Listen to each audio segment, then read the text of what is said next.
Hey guys, it's Kat from Catalina's Classroom, and if you don't know who I am a holistic acne herbalist who specializes in helping women approach and heal their acne from the inside out using holistic herbalism, lifestyle, and diet without the intervention of Accutane, birth control, and antibiotics. This is my most recent client transformation. She is doing absolutely amazing, and it was her progress as well as the progress of the other clients that I've taken on this year that I feel inspired to run an October discount sale on my programs and on my consultations. So after October, I will be raising my prices, and I was like, why not? Why not try it out and see if anyone who wasn't able to make the investment that it originally was would like to get in on it now. If that is you and you are really desperate for answers for your skin, or you just don't feel listened to by your dermatologist and you really feel like what is happening internal or externally on your skin is because of an internal cause, and you're ready to have a plan, because I know how hard it is when you don't have a plan, a protocol in place, hit your girl up. I am taking discovery calls, I am taking consultations, all of it. You can shoot me an email down below. I'll put all my contact info there, and you can also book yourself a free discovery call so we can chat back and forth, and that'll be down below as well. Now, without further ado, let's get into today's video. It is a case study on a tincture for a woman who is experiencing the main symptoms of cystic acne, fatigue, tissue states of damp stagnation and depression, as well as candida. I ran this poll on Instagram asking you guys what formula you would want to see and for what ailments, and this is the one that won. So I hope that this is everything you guys hoped, wished, and prayed for, and there will be timestamps down below. I hope you guys enjoy, and follow me on Instagram. Bye! Alright guys, welcome to the case study where we'll be creating a tincture for a hypothetical client who's struggling with the following symptoms that you see on the screen. But before we get into that, a word from our sponsor. There is no sponsor. Instead, we have a disclaimer brought to you by Daddy FDA. I need you guys to know that herbs are not to be used to cure, treat, or diagnose any illnesses. And some of you might disagree, but I don't, because I love the FDA. But back to our presentation. I apologize in advance if it sounds like I am pressing the arrows like the keyboard owes me money. I just don't know how to be soft-handed. So the question I have for you guys before we start is, are we going to be assigning herbs on just symptoms? Take a minute to say yes or no, and I'll have you know that if you answered yes, you are wrong! Wrong, wrong, wrong. In holistic herbalism, it's really important that you're not just formulating based off symptoms, but you're formulating based off the full scope of the person's health, because it's never just acne that's going on. And also, you need to know herbal energetics as well as tissue states of the body. If you heard tissue states and energetics and you're like, what? Then I want you to check out my Patreon down below. I already have 2 full posts detailing herbal energetics as well as the 6 tissue states of the body. We're going to cover a little bit here, but it's not going to be a full in-depth lesson like I have there. Check it out if you want to, but let's get into it. Alright, let's get into this video, guys. So, remember when I said that you have to look at the full scope of a person's health? Well, in designing this hypothetical client, we could go solely based off that she's experiencing acne, but we want to be specific. So, she is struggling with cystic acne on the face, back, and butt. Location is also very important. If you're interested in learning more about how location of where your acne and what it means, the significance on your body or face, I have a video on that as well. And a general rule of thumb that I've learned in working with clients and studying holistic herbalism and wellness is that when acne is on a part of the body that isn't just the face, if it travels, it automatically becomes a blood issue as well as an internal imbalance. So we're thinking parasite and candida as well. And that's going to influence the types of herbs that you put in your formula. So instead of just picking herbs for quote-unquote acne, we're also going to be picking herbs that have multiple actions, like antifungal and antiparasitic. This is what it's like to look at herbs from a more holistic outlook rather than going just based off symptoms. And here are the rest of the symptoms she's experiencing. There is a lot of fatigue here, and I want you guys to really look at this. These are all pretty obvious signs of the tissue states of depression and damp stagnation. Specifically, acne is damp stagnation, feeling puffy in the morning, damp stagnation, general heavy feeling, damp stagnation, feeling the need to lay down several times during the day is a sign of slowed metabolism or metabolism that is not functioning properly. So this would also be cold depression as a tissue state too. Cold depression in modern medicine would look like ailments that are focused on the underfunctioning of metabolism in the body. Perfect example of this is hypothyroidism. Even the tissues in the body, people who suffer from hypothyroidism usually run low in terms of body temperature. This is when the tissues are depressed and cold. There is not enough vital energy or vital life force or heat in the body to keep the person going. And when I say quote unquote keeping the person going, I don't mean that they're dead or dying. I mean that they're simply just under functioning in terms of energy. Everyone is different, but it is definitely not normal to be needing multiple breaks throughout the day, feeling fatigued and heavy, just not feeling well. And soapbox moment, just because something or a symptom or an ailment is common does not mean that it is meant to be normalized. This is also part of understanding the full scope of what's going on in someone's body, is realizing their mental and emotional patterns. Because not everybody deals with stress or anxiety and depression in the same way, or even feel it in the same way. It doesn't manifest the same as everyone else. Someone who feels anxious might resort to biting their nails. Someone else who feels anxious might struggle with really cyclical thoughts. Knowing the details of how someone expresses their emotions and how they feel throughout their body is going to also narrow down your herb choice too, because a lot of people don't know there are herbs that are recommended for different forms or manifestations of anxiety. For example, passion flower is specifically indicated for people who experience anxiety in the form of monkey mind or cyclical thoughts, whereas something like chamomile is a great fit for people who carry anxiety in their stomachs. This is what I mean when knowing the specifics of what you're dealing with in your body or someone else's are really going to help you narrow down your herb choices. Certain emotions or emotional patterns can also point us into the direction of organs that really need to be supported. So having trouble trusting in your decision making is usually linked back to gut issues. And what do we see in cases of chronic acne? The gut is an organ that also needs to be supported. I'm just saying, I don't think it's that much of a coincidence that I see these patterns of emotions and then I see the physical manifestations all correlate. It's not clicking. So one of the first steps I take when I begin formulating for myself or for a client or for this hypothetical client is I'll break down every single symptom by the correlated organ, and you guys are going to see what I mean by this. This is what whoa, what's happening? Let's use acne as an example. So modern medicine and dermatologists and estheticians will tell you that acne is a side effect of poor hygiene, genetics. There's not really anything else attributing to acne. However, this isn't true. Acne is a systemic issue. Acne is a symptom of a greater root cause or organ systems that are at a disadvantage, namely the lymph, blood, digestion/gut, liver and gallbladder, and then of course the skin. I would have also added nervous system onto here because there are so many stories of women who, once they decreased their stress load, broke up with a toxic boyfriend, or broke up with a toxic job, their skin cleared right up. So acne is not just something that happens, or it's not just a hygiene issue. You have to look inward. You have to see what organs are not functioning the way that they should be. You guys can take a screenshot of this if you want, but these are usually the organs and organ systems that are associated with each of these ailments in holistic herbalism. After you break down all the symptoms by organ system, you have to pick your main organs and body systems that you're going to focus on, your primary organs that you're going to focus on in the formula. I have picked the liver and gallbladder plus digestive system as well as the nervous system, and you might be asking, well, why is that? I saw the blood on there. The blood is pretty important, Kat.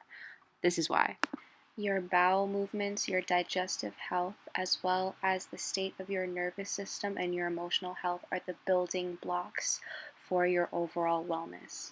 An old saying in traditional Chinese medicine as well as Ayurveda is that it is believed that the root of all health and disease is in the gut. Unfortunately, we were not taught this in school and health education. A lot of people are walking around thinking that it's normal to go 4 to 5 days without a bowel movement, or they've just accepted it as their normal. Our hypothetical client is struggling with one of the building blocks, so the formula needs to focus on supporting that function of the body, bowel movements.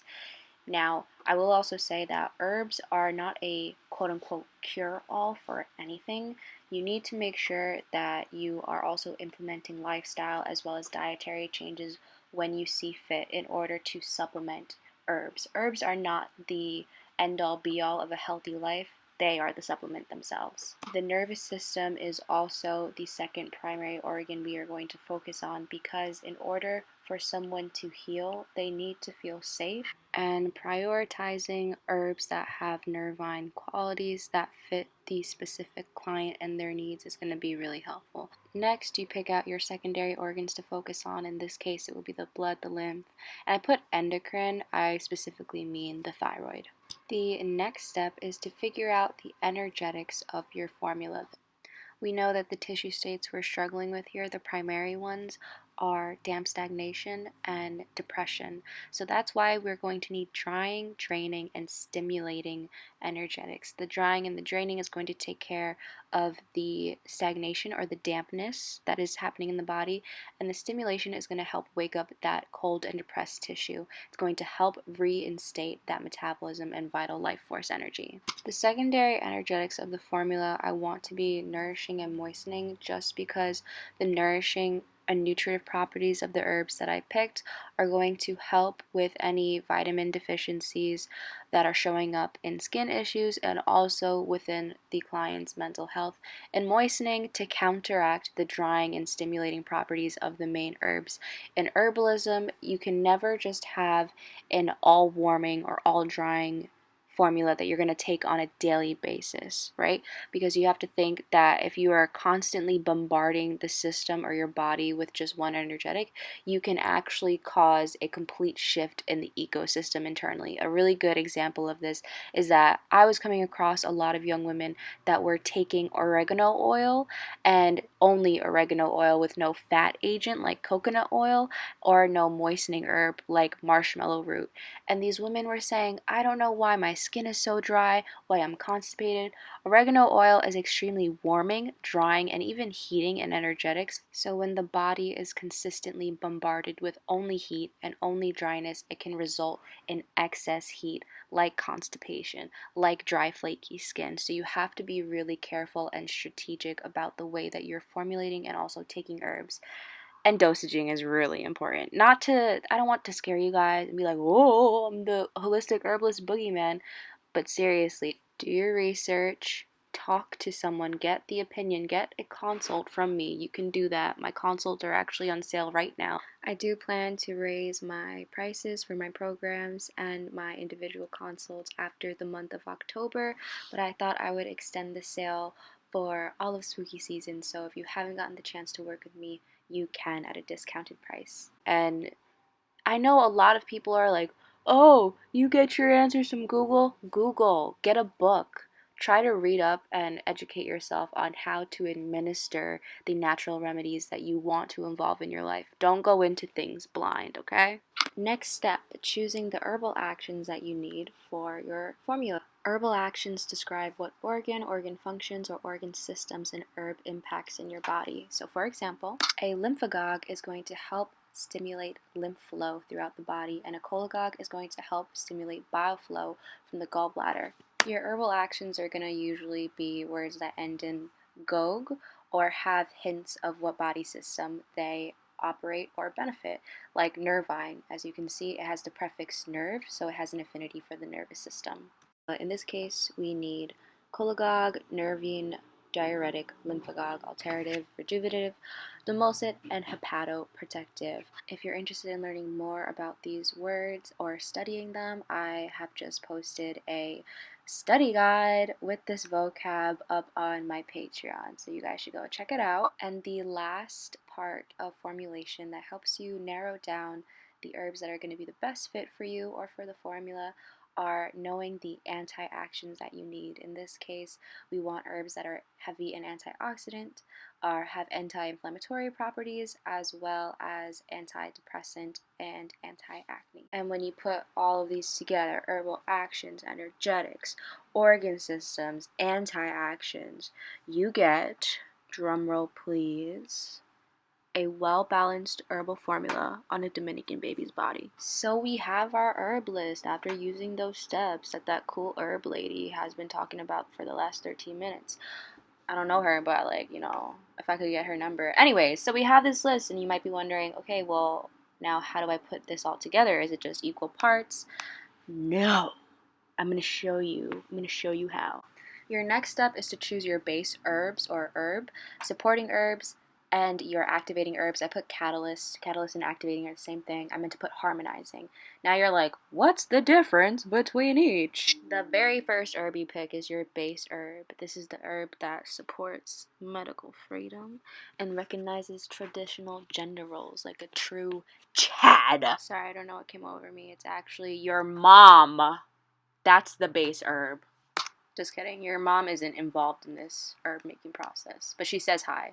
So, the base herb is the gentle or first or second degree herb, which focuses on specific organ systems that need support during this formula.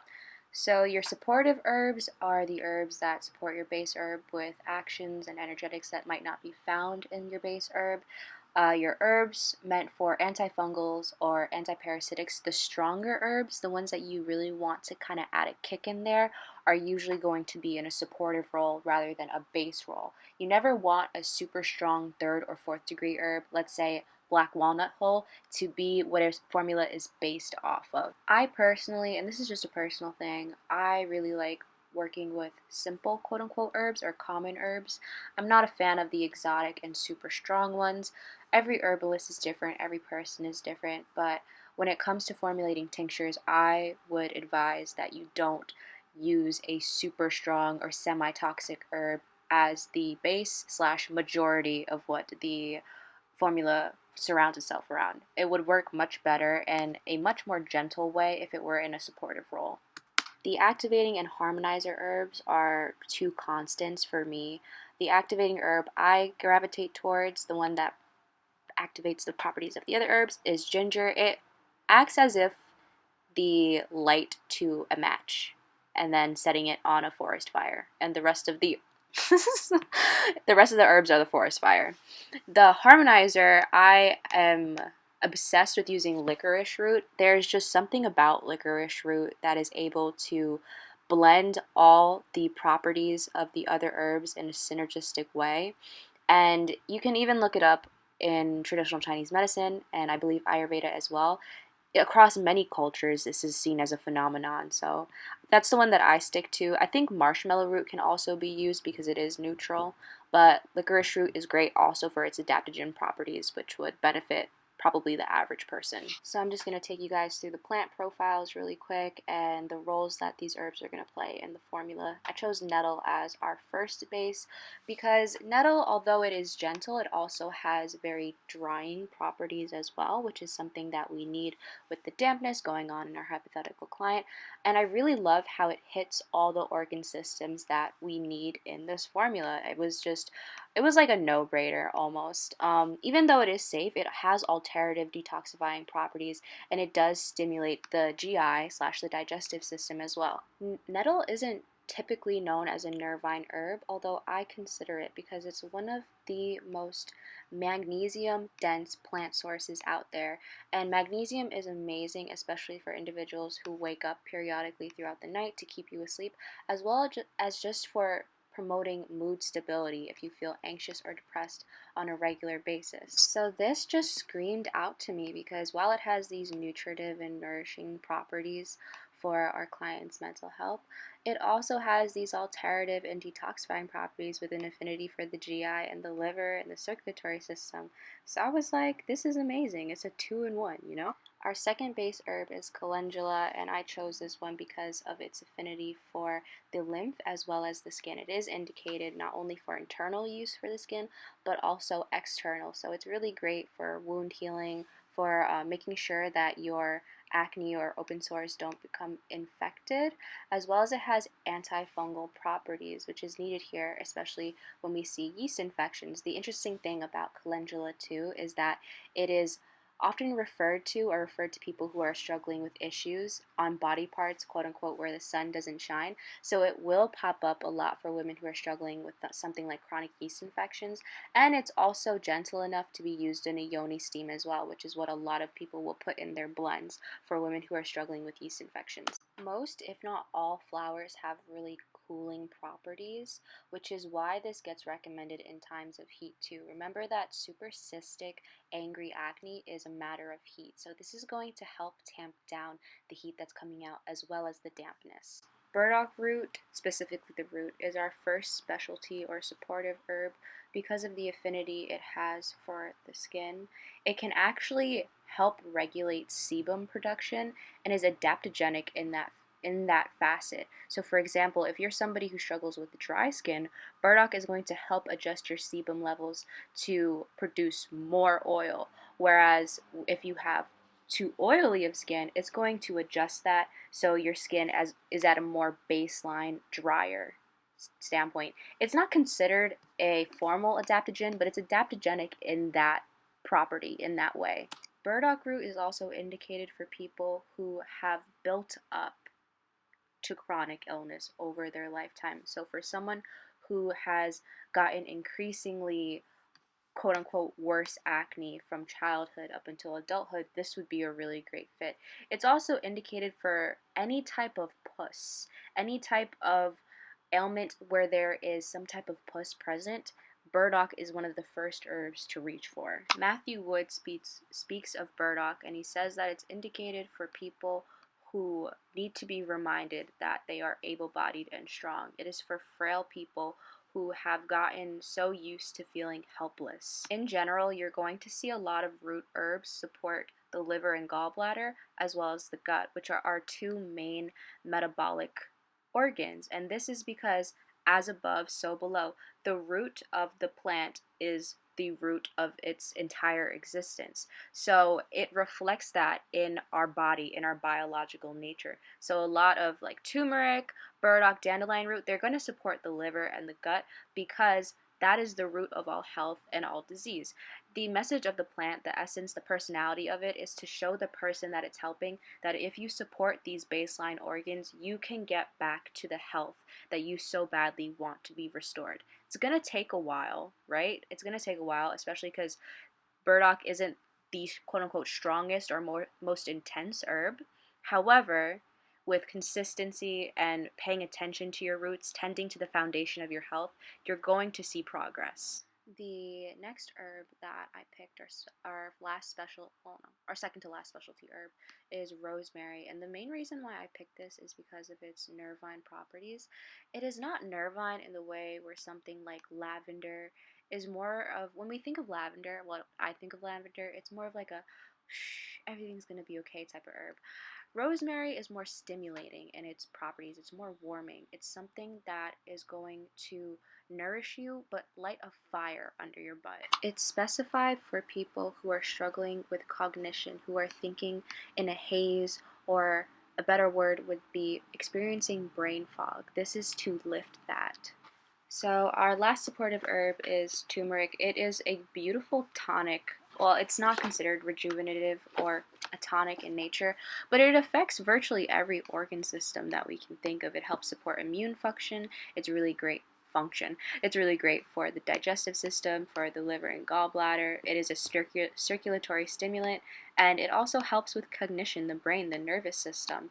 I also really like it because it has, especially for this formula, it does have more mild antifungal and antiparasitic actions as well. Turmeric is also extremely dense in antioxidants, which is going to help protect from free radical damage and oxidative damage in the body, and it's going to be extremely hepatoprotective, which is liver protective.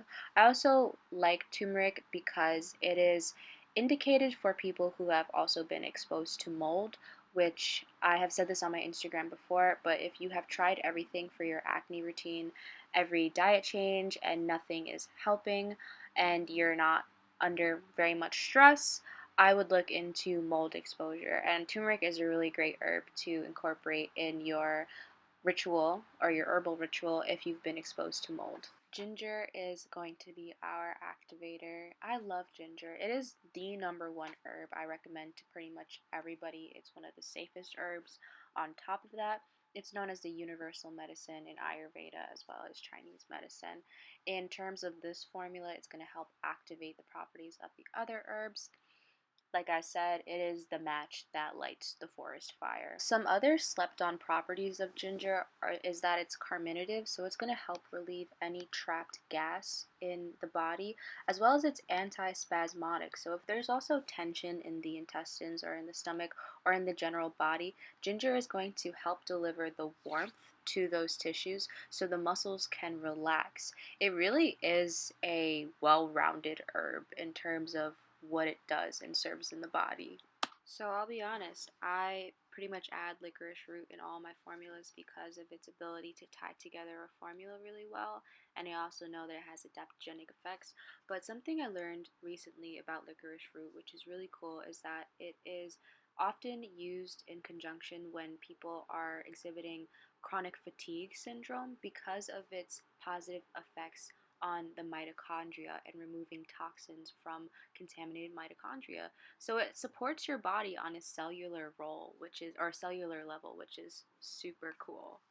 Alright guys, thank you for staying around for this video on the herbs that I would choose for a case study where someone is struggling with cystic acne, eczema, constipation, fatigue, and depressed and damp stagnated tissue states. I purposely chose herbs that would be a lot more accessible to you so you can try this out at home, and also because these are herbs that I've worked with and feel comfortable with. I would have felt really weird just recommending or making a recipe of herbs that I've never had a relationship with.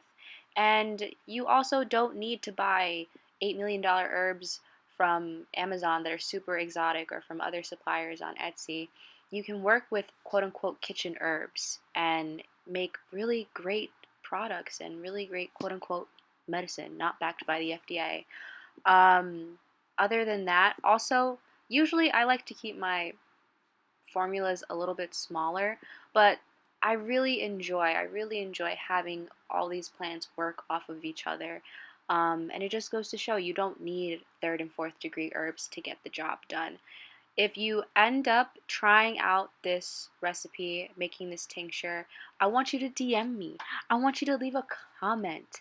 Download the PDF down below. And if you like this content, if you like learning about herbalism and about healing or approaching acne internally and holistically, and you like the way that I do it, you can sign up for my Patreon down below. Follow me on Instagram. If you don't want to make the monthly commitment, I am going to link my PayPal and my Venmo down below. If you feel called to support my channel, to support the growth and Catalina's classroom, geez, please feel free to help your girl out. Help me pay for herbalism school while I put myself through it. And yeah, just thank you guys for investing your time in my content and for being here, and I'm really happy. I've dreamed about doing this for a while, and now that I'm actually doing it is actually kind of crazy. So thank you guys. I hope you all have a fantastic day. Leave any questions, topics you want me to talk about down below, and yeah, happy holistic healing, and I'll catch you guys later.